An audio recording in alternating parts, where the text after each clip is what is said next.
Okay, सो हम बात कर रहे थे कि किस तरह हम चीज़ों को लेके इसमें चलते हैं। एक थ्योरेटिकल हमने काफ़ी बात कर ली, लेकिन अब हम जो है प्रैक्टिकल साइड पे चलते हैं। और कॉन्फ़िगरेशन हम कल स्टार्ट करेंगे। कुछ कॉन्फ़िगरेशन हमने कर ली हैं, लेकिन मेन कॉन्फ़िगरेशन हम कल से स्टार्ट करेंगे। एक हमने एक इन्वेंट्री क्रिएट की। सॉरी, मैंने सेव नहीं किया था उस कॉन्फ़िगरेशन को जो हमने की थी लास्ट वीडियो में। इसके बाद हमने एक प्रोडक्ट क्रिएट की। उस प्रोडक्ट के बाद जो है हम उसी की परचेज करेंगे। इसका देखेंगे फाइनेंशियल इम्पैक्ट क्या आ रहा है। देन हम चलेंगे सिमिलरली उसकी सेल पे। देन हम देखेंगे उसका सेल का इम्पैक्ट क्या आ रहा है। सो हमने एक जो है प्रोडक्ट क्रिएट की थी, अगर आपको याद हो। उसका नाम था कस्टम फर्नीचर। हम यहाँ पे सर्च भी कर लेते हैं, कस्टम। सो एक यहाँ पे पहले कस्टमाइजेबल डेस्क आ रहा है, हमने ये क्रिएट किया था 5000 का। अच्छा, मुझे याद है कि हमने इसकी प्रोडक्ट कैटेगरी पहले और डिफाइन कर दी थी। हमने एक प्रोडक्ट कैटेगरी भी बनाई थी। हम वही उसको इसको असाइन करते हैं, जो कि थी ये कस्टम फर्नीचर। ओके, तो ये इसमें जो बटन है ये क्लाउड का, it is default button for your saving purpose. तो इससे आप जो है सेव करते हैं चीज को।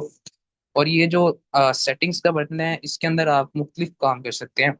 डिलीट कर सकते हैं, प्रोडक्ट का डुप्लीकेट बना सकते हैं, मुख्तलिफ जगहों पे इसके मुख्तलिफ एस्पेक्ट्स खुलते हैं। अच्छा, हम नेक्स्ट बात करते हैं। हमने इन्वेंट्री खोली, अब हम इसकी परचेज डालते हैं। परचेज के लिए अगर आप देखें कि कुछ डमी डाटा, डेमो डाटा पहले ही डला हुआ है। स्टार्ट कहाँ से होती है चीज? आप रिक्वेस्ट फॉर कोटेशन से, RFQ। RFQ क्या होती है? जैसे कि आप सब मेरे ख्याल में फाइनेंस से हैं, अगर नहीं भी है तो मैं आपको बता देता हूँ कि RFQ, आप ना कोई चीज खरीदते हैं तो अपने वेंडर से कोटेशंस लेते हैं। जब कोटेशन लेते हैं तो कोटेशन को परचेज के अंदर हम RFQ कहते हैं। कोटेशन जो है वो आप खुद भी बना के बेच सकते हैं, मुझे इस रेट पे मिल जाएगी, वो आपको रिवर्स भेजता है। मुख्तलिफ वेंडर्स को आप बेच सकते हैं। जब वो कंफर्म होता है देन वो आपका परचेज ऑर्डर बन जाता है। सेल्स में भी इसी तरह है कि आप कस्टमर को कोटेशन बेचते हैं, आपसे वो कोई चीज़ पूछता है तो आप उसे जो है कोटेशन भेज देते हैं। इफ ही से ओके, मैं आपसे ये परचेज करता हूँ, तो वो आपका सेलर बन जाता है इन सेल्स मॉड्यूल्स। तो ये दोनों मॉड्यूल्स मोर लेस सेम है, बस आपने सेल्स और परचेज का वर्ड सब्स्टिट्यूट करके जाना है। बाकी सब इसमें तकरीबन सेम है। हम कुछ आपको चीजें, मैं इसके ऊपर पहले विंडो की बात कर लेता हूँ। अगर आप यहाँ पे देखें कि एक डैशबोर्ड में आपको दिखा देता है इतनी मेरे पास पेंडिंग RFQs पड़ी हुई हैं जो मैंने भी भेजनी है। और 7 लेट हैं। 7 लेट कैसे हैं कि एक मैंने भेजी हुई है, ठीक है, और वो लेट है, उसका अभी तक कोई जवाब नहीं आया। और बाकी जो है ये 6, ये पेंडिंग पड़ी हुई है जिनको मैंने भेजना है। वेटिंग में आ जाएगा अगर ये लेट होगी तो। 7 लेट पड़ी हुई हैं, ये सारी ही लेट है। अगर आप देखें कि ये सारी लेट हैं, डेडलाइन हम अंदर मेंशन करते हैं। देन यहाँ पे आपका एवरेज ऑर्डर साइज आ जाता है। लास्ट 7 डेज की परचेज आ जाती है। उसके बाद लीड टाइम आ जाता है आपका। ये सिस्टम ऑटोमेटिकली कैलकुलेट करता है, आपको कुछ नहीं करना, एक रिपोर्टिंग का एस्पेक्ट है। इसी तरह अगर आप ऊपर ये फ्रंट हेडर पे देखें तो हम यहाँ से डायरेक्ट RFQ ओपन कर सकते हैं। ये न्यू का बटन और ये एक ही चीज़ है। परचेज ऑर्डर आप डायरेक्ट खोल सकते हैं, यहाँ से आप वेंडर्स देख सकते हैं। यहाँ से आप, मजे की चीज ये है कि मैंने आपको बताया था ये इंटरक्रोस्ड इसके अंदर एप्स हैं, तो आप यहाँ से इन्वेंट्री को भी डायरेक्ट एक्सेस कर सकते हैं। जैसे प्रोडक्ट पे मैं क्लिक करता हूँ और प्रोडक्ट पे क्लिक करता हूँ, मैं ऑटोमेटिकली इन्वेंट्री में पहुंच जाऊंगा। जैसे अभी मैंने क्लिक किया है, आप देखें कि यहाँ पे आपकी स्क्रीन के सामने प्रोडक्ट्स सारी ओपन हो गई हैं। इस तरह मैं बैक स्पेस बैक आता हूँ तो परचेज की मैं पहुंच गया। रिपोर्टिंग में परचेज की रिपोर्टिंग आ जाएगी और कॉन्फ़िगरेशन हम डिस्कस करेंगे। मेनली इसमें प्राइस लिस्ट ही है, जिस तरह सेल की मैंने आपसे डिस्कस की। प्रोडक्ट की कैटेगरीज आप यहाँ से भी बना सकते हैं। एट्रीब्यूट्स मैंने आपको बताया है कि वेरिएंट्स वगैरह आप यहाँ से भी बना सकते हैं। यूनिट ऑफ मेजरमेंट भी आप यहाँ पे इसको डिफाइन कर सकते हैं। तो ये काफी चीजें इंटर रिलेटेड इसके अंदर हैं, आपको बार बार दूसरी ऐप के अंदर जाके ढूंढना नहीं पड़ता ऑप्शन को। तो हम स्टार्ट करते हैं, न्यू कोटेशन बनाते हैं। न्यू के बटन को मैंने प्रेस किया। आप यहाँ पे वेंडर का नाम डालेंगे। फॉर एग्जाम्पल मेरे पास वेंडर है अनीता ओलिवर। ओके, सो इसको मैं एक रेफरेंस दे रहा हूँ। वेंडर रेफरेंस मेरा फॉर एग्जाम्पल ये है।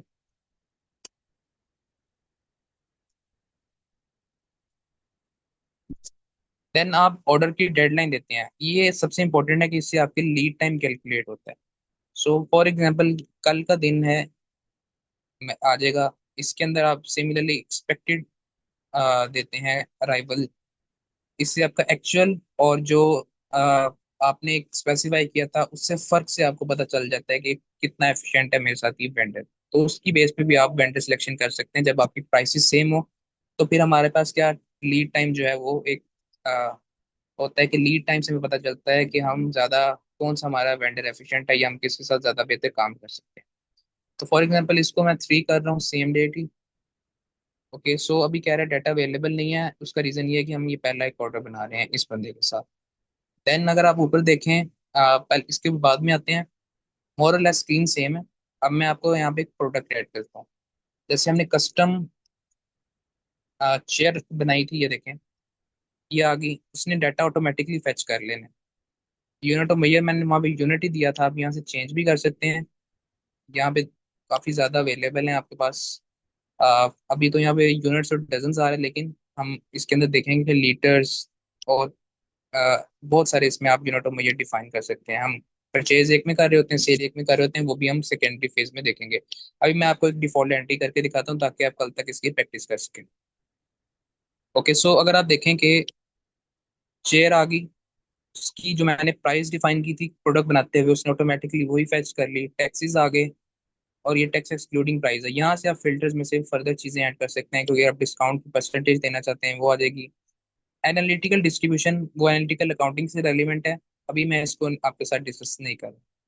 देन जो है टैक्स इंक्लूसिव प्राइस भी आ जाएगी, टैक्स एक्सक्लूसिव प्राइस आ गई, और एक आपके पास आ जाएगी टैक्स इंक्लूसिव प्राइस।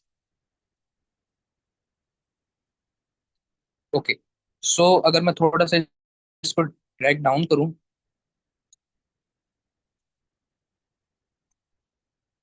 तो हाँ सॉरी, जूम आउट किया मैंने, तो ये देखें ये चेयर आ गई। ये टैक्स 17% है, 18% सेल्स टैक्स है, इसको मैं कल आपके साथ अपडेट करूंगा, देन हम 18% के साथ इसको मूव होंगे। देन अगर कोई मैं डिस्काउंट देना चाहता हूँ, यहाँ पे मैं परसेंटेज मेंशन कर दूंगा, टैक्स एक्सक्लूडिंग प्राइस है, ये टैक्स इंक्लूडेड प्राइस है। तो ये आप देखेंगे यही सिमिलरली नीचे टैक्स या वैट आप कह लें आ रहा है, और उसका टोटल आ रहा है। अब यहाँ पे मैं एक डिस्काउंट फॉर एग्जाम्पल ऐड कर देता हूँ 10% का, तो ये ऑटोमेटिकली रिड्यूस हो जाएगी प्राइसिंग। इस तरह आप टैप बटन के साथ और भी कोई प्रोडक्ट डिफाइन कर सकते हैं। मैं फॉर एग्जांपल एक कस्टमाइजेबल ये कॉर्नर डेस्क राइट सिट वाला मैं ऐड करता हूँ। ऑटोमेटिकली जो इसकी प्राइस डिफाइन हुई थी 600 वो आ गई, एंड इसके ऊपर मैं कोई डिस्काउंट नहीं देता, तो ये एक मेरा एक कोटेशन बन गई। अब मैं अगर इसको ऐसे सेव रख दूंगा, तो ये सिर्फ कोटेशन पड़ी रहेगी मेरे पास। अगर आप यहाँ से स्टेटस भी देखें तो आ गई। अब सेंड बाय ईमेल में क्या होता है कि आप ईमेल के थ्रू कस्टमर को भेज देते हैं। इसका इंटरफेस क्या होता है, मैं क्लिक करके आपको दिखा देता हूँ। बेसिकली हमें इसके साथ मेल सर्वर्स कनेक्ट करने पड़ते हैं। यहाँ पे आप उसका मेल जो है, ये एक एग्जांपल मेल आ रहा है, आप बस यहाँ पे सेंड का बटन प्रेस करेंगे तो उस बंदे को ये मैसेज के साथ जो है वो चला जाएगा। Any questions? हम लास्ट में 10 मिनट रखते हैं क्वेश्चन के लिए। आप में से माइक काइंडली जो है वो ऑफ कर लें, हम लास्ट 20 मिनट्स जो है वो क्वेश्चंस के लिए ही रखेंगे। सो यहाँ से ऑटोमेटिकली उसको चला जाएगा सेंड के ऊपर। देन जब मेरा उसने कहा ओके दिस इज ओके, आप यहाँ से प्रिंट भी कर सकते हैं। अब जब उसने कहा जी ओके, आप इसको सिंपली कंफर्म करेंगे तो ये आपका परचेज ऑर्डर बन जाएगा। अगर आप देखें आरएफक्यू से डायरेक्टली ये परचेज ऑर्डर में कन्वर्ट हो गया। अब जो है परचेज ऑर्डर बन गया, अब ये चला जाएगा डिलीवरी नोट के अंदर, जिसे हम यहाँ पे रिसीव ऑर्डर कहते हैं। आप यहाँ से भी इसको कर सकते हैं, यहाँ से भी कर सकते हैं। मैं फॉर एग्जांपल अभी यहाँ से रिसीव ऑर्डर कर रहा हूँ। अब ये आपका जो है वेयर हाउस इन नंबर 7 है, तो ये आपका क्या बनेगा, वेयर हाउस का नंबर बनेगा रेफरेंस नंबर। सो यहाँ पे आप जो है सोर्स डॉक्यूमेंट्स ने बताया कि 12 नंबर परचेज ऑर्डर था, ये उसके अंदर से आया। आप यहाँ से देखेंगे मैंने इतनी डिमांड की, मेरे पास कितना है, बाय डिफॉल्ट उतना ही क्लिक होगा। अगर मोर कम या ज्यादा हो तो आप यहाँ से क्वांटिटी चेंज भी कर सकते हैं। फॉर एग्जाम्पल कस्टम चेयर नहीं आई मुझे, मैंने इसको 0 कर दिया, तो इस तरह आप इसको कर सकते हैं। देन आप इसको सिंपली वैलिडेट करेंगे, तो इससे क्या होगा कि आप इन्वेंट्री के अंदर ये है, ये इन हो गया। ये मैं आपको अभी जाके दिखाता भी। देन दोबारा परचेज ऑर्डर पे आएंगे, क्लिक करेंगे ऊपर। अब आप देखेंगे यहाँ पे रिसीविंग आ गई है। सिंपली उसने कहा क्रिएट बिल, यहाँ पे पहले रिसीव प्रोडक्ट्स आया था, ऑटोमेटिकली चेंजिंग हो रही है। आप करेंगे, आप एक इनवॉइस को जो स्क्रैच से क्रिएट कर सकते हैं वो विद इन 1 मिनट कर सकते हैं। देन जो है आपने कॉन्टैक्ट में आप डिफाइन कर सकते हैं पेमेंट टर्म्स, या यहाँ पे भी आप ड्यू डेट दे सकते हैं। मैं फॉर एग्जांपल इसको पेमेंट टर्म्स दे रहा हूँ 15 डेज की एट इनवॉइस लेवल। ये भी आपका ड्राफ्ट बिल बन रहा है, ये भी आप ड्राफ्ट स्टेज पे हैं। अगर आप यहाँ पे भी देखें स्टेटस बार में तो ये ड्राफ्ट है।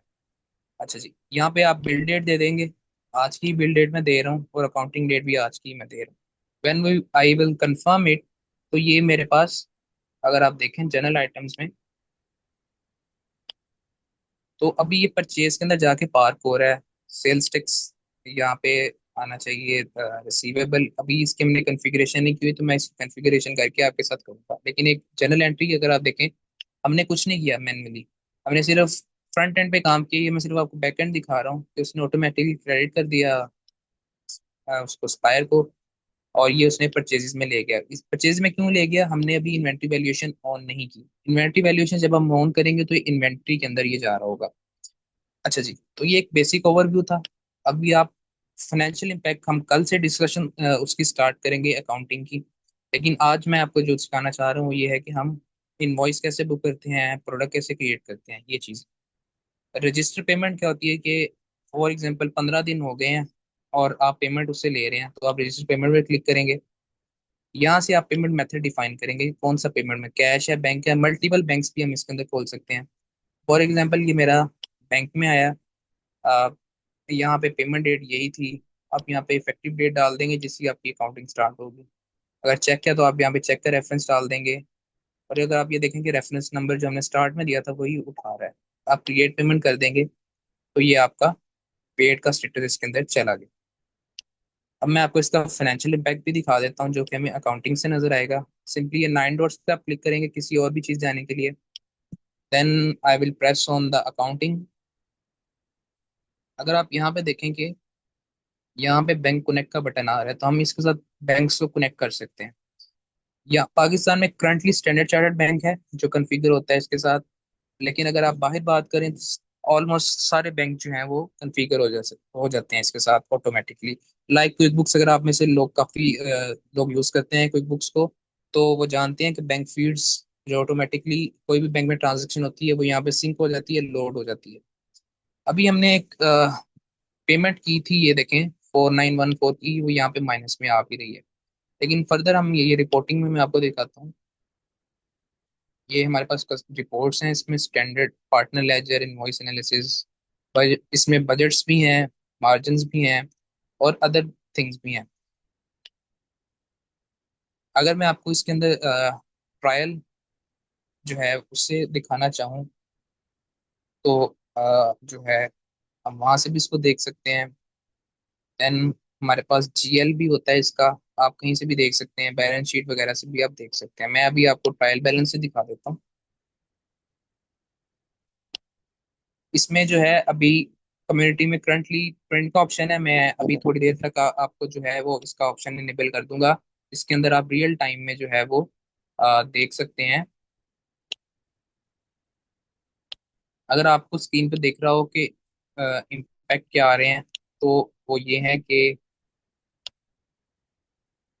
कुछ डमी डाटा हमने डाला हुआ था, लेकिन उसके अलावा अगर आप देखें तो ये इतने से हमने परचेज इनकी। उसके बाद जो है टैक्सेस जो हैं ये बैंक से हमने क्रेडिट किए, डेबिट क्रेडिट, ये सारा कुछ आ रहा है। अगर मैं एक रिपोर्ट रन करता हूँ आज की डेट की, ये सिर्फ आज की क्या ट्रांजेक्शन हुई है, तो वो भी मैं कर सकता हूँ। मैं आपके साथ पूरी स्क्रीन शेयर करता हूँ ताकि आपको जो है वो क्लियर हो जाए कि मैं कर क्या रहा हूँ एग्जैक्टली। तो आई गेस आपके साथ फुल स्क्रीन शेयर्ड है, जस्ट कंफर्म कीजिएगा मुझे। ओके, सो थैंक यू, ये आ गई हमारे पास स्क्रीन। अब बिल देखें अगर आपके,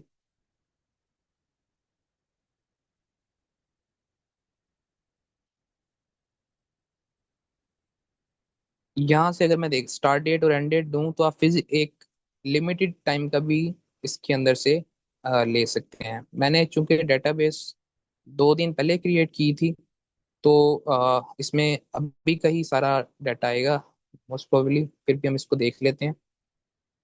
ये देखें, क्योंकि ये रिकंसाइल अभी हमने नहीं किया, हम इसको बाईपास भी कर सकते हैं। जो मैं नेक्स्ट स्टेप में दिखाऊंगा तो ये आउटस्टैंडिंग में पड़ा हुआ है, जब तक मैं इसको बैंक से रिकंसाइल नहीं करता तो ये आउटस्टैंडिंग में पड़ा रहेगा।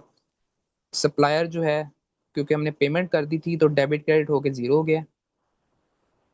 उसके बाद सेल्स टैक्स यहाँ पे जो है वो क्योंकि परचेज है तो परचेज पे क्या होता है, रिसीव होता है, सॉरी पेबल ही होगा, सेल्स टैक्स पेबल, क्योंकि हमने ये जो है हमें आया है और हमने आगे इसकी पेमेंट करनी है। सेल्स टैक्स आ गया हमारे पास, 714 का डेबिट हो गया। और मैंने भी आपको बताया था क्योंकि हमने इन्वेंट्री वैल्यूएशन ऑन नहीं की, तो 4200 की परचेज हमारे पास डली हुई है इसके अंदर।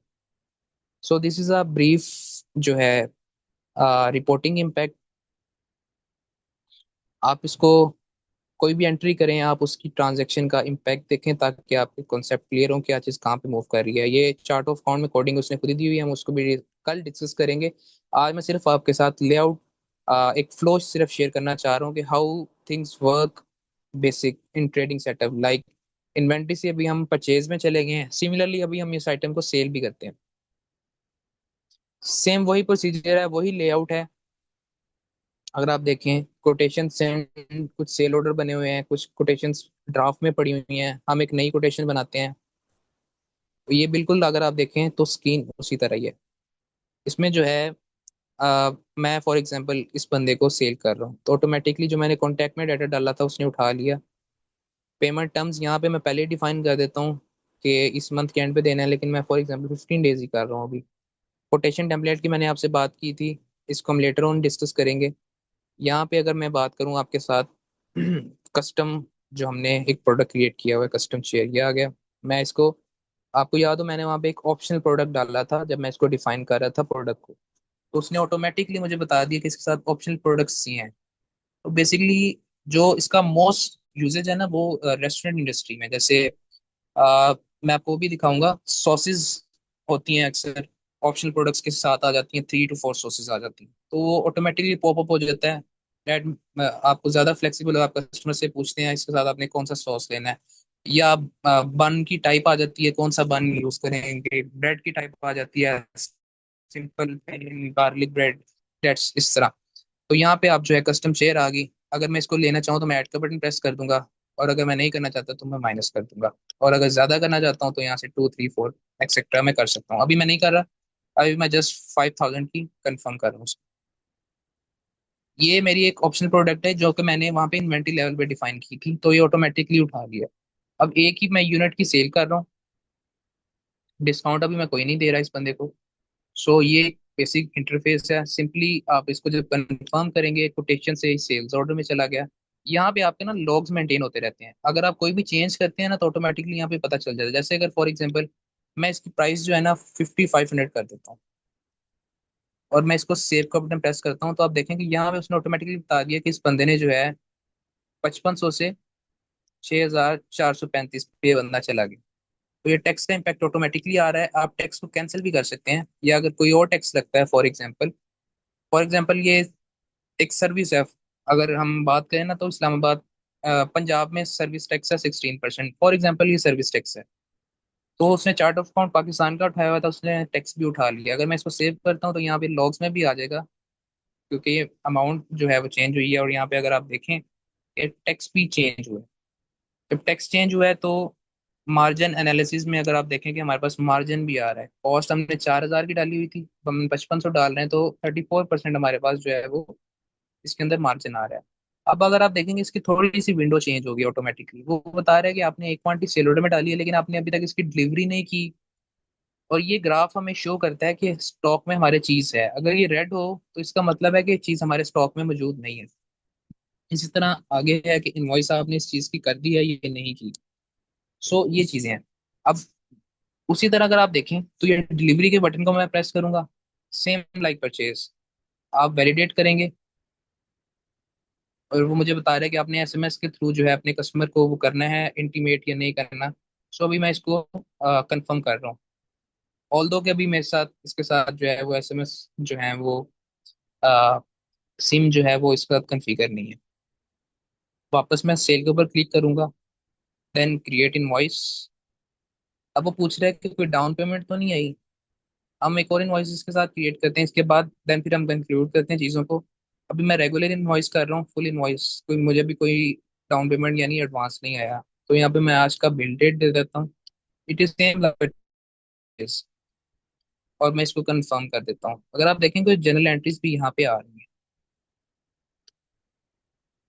उसी तरह सेल इनकम, सेल्स टैक्स आ गया, रिसीवेबल फ्रॉम कस्टमर आ गया। अगर मैं इसको थोड़ा सा जूम करता हूँ तो ये आ गया इस तरह। ठीक है। अब मैं रजिस्टर पेमेंट करता हूँ बैंक में, उसी तरह ये आ गई डेट, इफेक्टिव डेट मैंने डाली, एंड देन मैं क्रिएट पेमेंट करता हूँ। सो ये आपका पेड का स्टेटस आ, जस्ट लाइक दिस। यहाँ पे अगर आप कोई अटैचमेंट देना चाहें, कोई पिक्चर वगैरह लगाना चाहें, तो वो भी आप दे सकते हैं। डेट्स इज योर कन्वीनियंस कि आप क्या करना चाहते हैं। तो ये एक मैंने अटैचमेंट भी लगा दी। Log note, send message, activities, कोई आप इसके साथ करना चाहें, टू डू लिस्ट के अंदर इसको अगर आप लेके जाना चाहें तो ये इसके साथ है। इसीलिए सीआरएम से रिलेटेड है, तो हम जब सीआरएम को एक्सप्लोर करेंगे तो इस चीज़ के ऊपर भी हम वापस आएंगे। तो ये अटैचमेंट मैंने लगा दी। अब मैं डिलीट करना चाहता हूँ, मैं डिलीट भी कर सकता हूँ इसको, फॉर एग्जाम्पल। तो ये एक सारा एक सिनेरियो आ गया।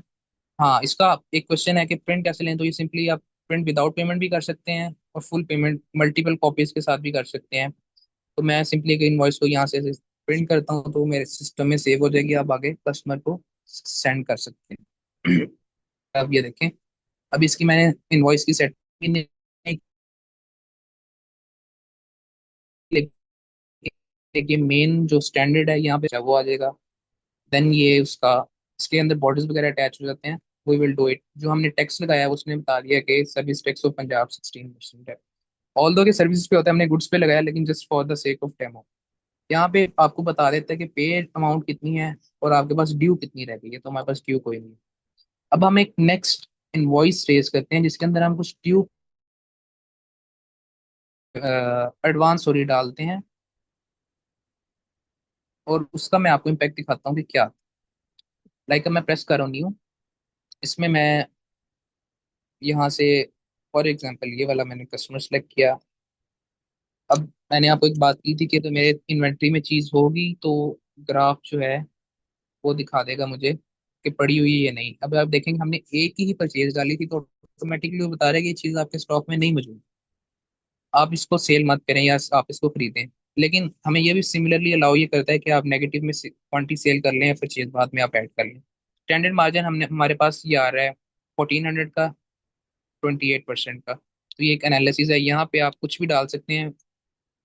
अगर टर्म्स एंड कंडीशंस आप कुछ स्पेसिफाइड इस बंदे से डिफाइन करना चाहें तो हमारे पास ये काफ़ी ज़्यादा इसमें ना चीज़ें आ जाती हैं। इसमें आपके पास जीपीटी का भी ऑप्शन आ जाता है, जो मैंने आपसे पहले बात की थी एआई टूल्स में, कि इसके अंदर जीपीटी पहले से मौजूद है। तो यहाँ से आप अपने कंटेंट लिखवा सकते हैं, इसको ई सिग्नेचर यहाँ पे इनपुट कर सकते हैं, रेटिंग्स डाल सकते हैं, इमोजीज, लिंक्स, इमेज।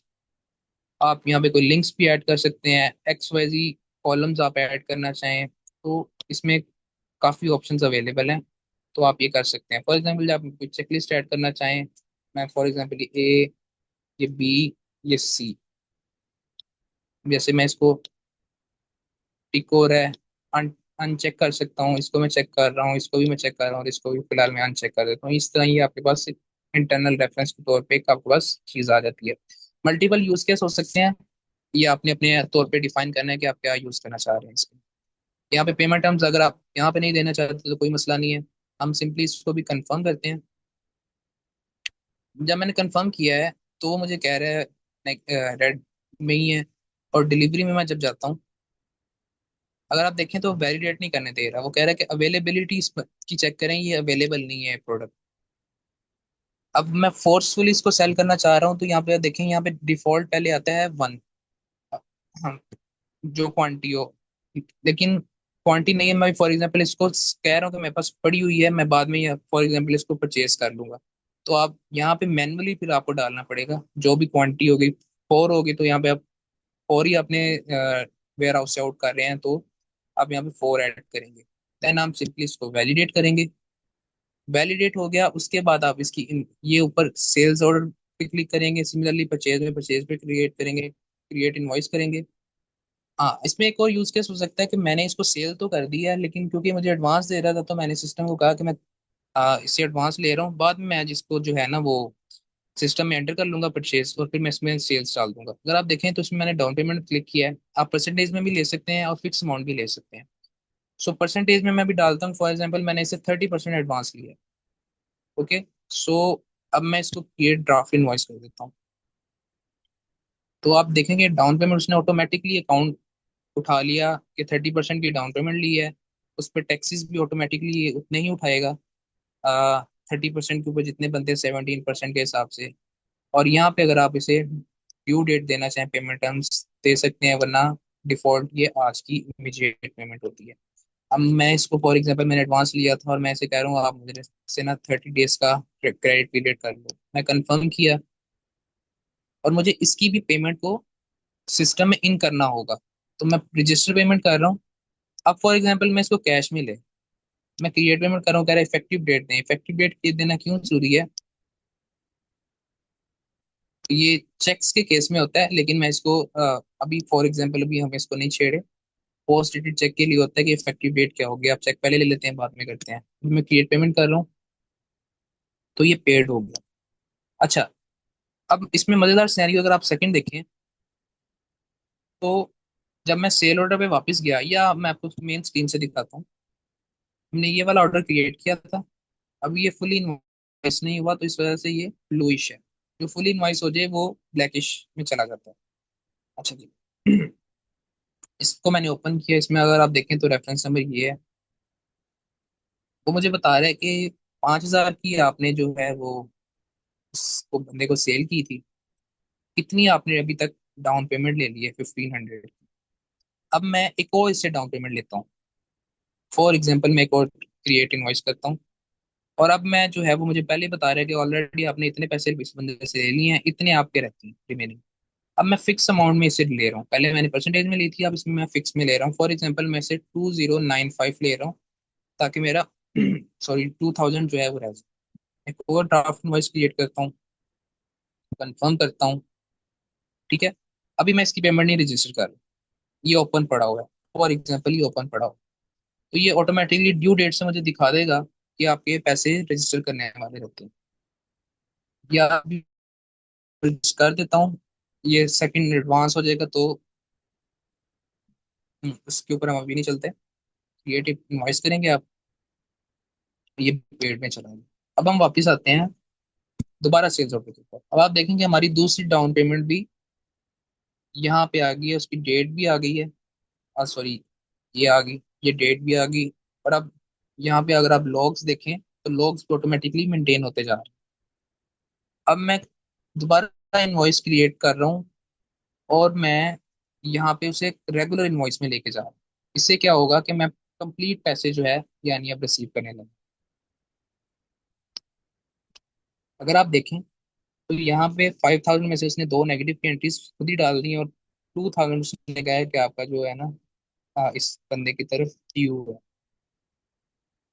अब मैं इसको जो है इनवॉइस डेट, क्योंकि मेरा इसका 30 डेज का पेमेंट टर्म्स थे, तो मैं फॉर एग्जांपल इसको June 1 की डेट डाल के, सॉरी, हम पोस्ट डेट नहीं डाल सकते, इनवॉइस डेट वो अपने पेमेंट टर्म्स में डिफाइन कर दिया, तो तभी एजिंग एनालिसिस बनेगा इसका यहाँ पे। ठीक है, अब मैं इसको सिंपली कंफर्म करता हूँ।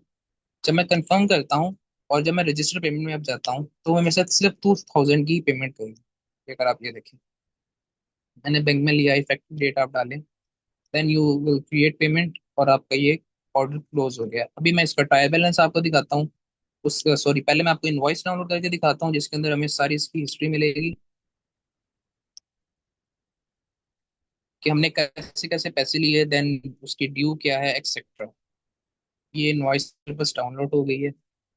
अच्छा, अगर आप देखें तो उसने जो हमने वो चेकलिस्ट डाली थी ये भी एक आ गई। आप यहाँ पे कोई इमेज भी डाल सकते हैं कुछ, जैसे कस्टमाइज अगर फर्नीचर होता है ना, तो आप वो पिक्चर एक डाल देते हैं जहाँ पे वो कस्टम फर्नीचर फिट होना होता है, तो एक वो रेफरेंस होता है, एक थोड़ा अच्छा लगता है कस्टमर को इनवॉइस के ऊपर, वो एक चीज़ है सिर्फ इसमें ना। या कुछ आप terms and condition specific define करना चाहते हैं तो वो आ जाएगा, या कुछ चेकलिस्ट वगैरह, depending on again case to case है। मेन चीज़ की हम तरफ चलते हैं, तो हमारे पास जो है वो कस्टम शेयर आ गई, या टैक्सेस आ गए उसके, तो हमने डाउन पेमेंट्स ली थी, ये आ गई, माइनस उसने सब टोटल बता दिया इतना, इन दोनों का सब टोटल आ गया। बकाया जो है हमारे पास इस इनवॉइस में ये था 2,000, और वो अब ड्यू जो है वो कोई भी नहीं। So this is all the inventory sales and purchase का एक, आप ही कह लें कि मैंने आपको ओवरव्यू दिया है। जितना आप डिग डाउन करता जाएंगे इसके अंदर उतने ऑप्शंस अवेलेबल हैं। सो उस चीज़ के बारे में आपने हेजिटेट नहीं होना, मैं आपको आपके लॉगिन्स क्रिएट कर देता हूँ। अब आप अपने क्वेश्चंस कर लें। We have 9 minutes. आज का थोड़ा सेशन लंबा हो गया, लेकिन हम इसको अर्ली कर कंक्लूड कर लेंगे। Please your questions.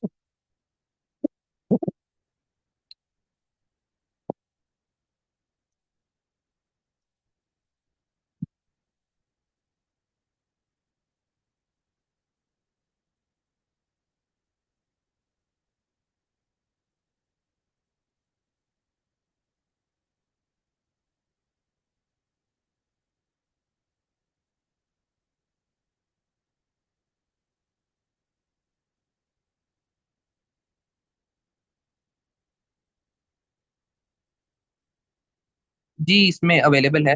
आपको मिल जाएगा सारा कुछ इसमें। मैं आपको वो ऐड कर दूंगा, लेकिन अभी हम स्टैंडर्ड लेके चल रहे हैं। तो अभी स्टैंडर्ड फंक्शनैलिटी है, कॉन्फ़िगर भी करेंगे हम उसको, और मैं आपको वो दिखाऊंगा। दैट्स नॉट कंसर्न या इशू। वो आपका हो जाएगा। फर्दर आप क्वेश्चन प्लीज।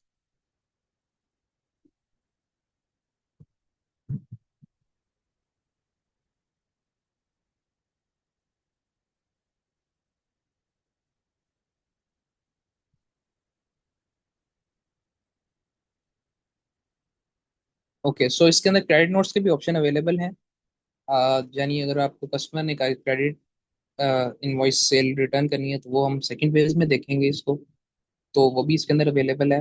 एंड देन अगर आप मूव करते हैं और भी चीज़ों के ऊपर, इसके अंदर सेल्स टीम डिफाइन हो जाती है कि सेल्स पर्सन ने कितना प्रोडक्ट सेल किया, वो भी आप देख लेते हैं। Customer wise, product wise sales भी आपको नजर आ जाती है। देन कॉन्फ़िगरेशन में जो है हमारे पास कुछ प्रोडक्ट्स की वही चीज़ें हैं। ऑनलाइन पेमेंट प्रोवाइडर्स जैसे मैंने आपको बताया, वो सारा कुछ इसमें अवेलेबल है, जो कि हम कल के मॉड्यूल में, बेसिकली अकाउंटिंग के मॉड्यूल में देखेंगे। मैं ये चाहता हूँ कि आप कुछ थोड़ी सी बेसिक प्रैक्टिस कर लें, ताकि अकाउंटिंग के अंदर जो डेबिट क्रेडिट्स हैं वो हमें कल पता चल जाएं, आपको पता हो, ताकि हम उसके ऊपर वर्क ऑन कर सकें। So thank you for the session attendance here today. We will resume same time tomorrow, and we'll continue. Thank you very much. Have a good night.